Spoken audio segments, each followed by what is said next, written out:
Halo, pada video ini kita akan membahas latihan praktikum 5, yaitu tentang Action Query di Microsoft Access. Kita sudah memiliki data penjualan di dalam database. Jika terdapat data yang salah atau data yang perlu diperbarui, apakah kita harus mengeditnya satu persatu secara manual? Tentu itu akan memakan waktu dan kurang efisien.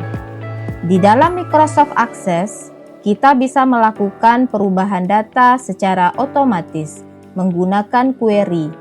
Namun, berbeda dengan sebelumnya, query yang kita gunakan kali ini tidak hanya menampilkan atau mengolah data, tetapi juga dapat mengubah data secara langsung.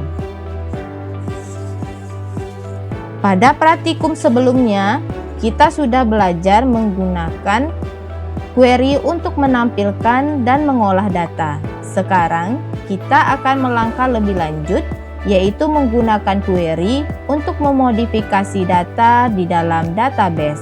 Sebelum masuk ke langkah praktikum, kita pahami terlebih dahulu konsep dasarnya.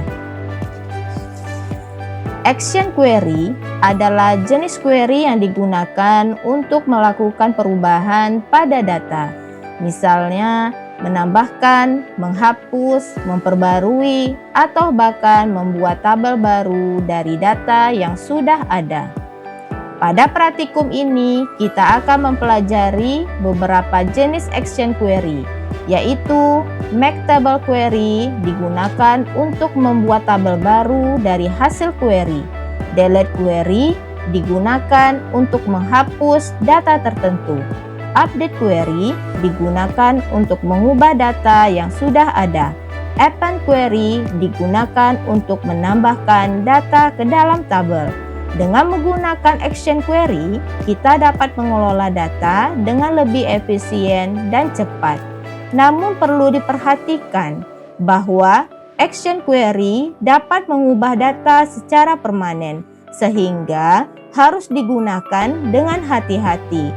Dengan memahami konsep ini, kita tidak hanya mampu mengolah data, tetapi juga mengelola dan memperbarui data dalam database secara lebih efektif.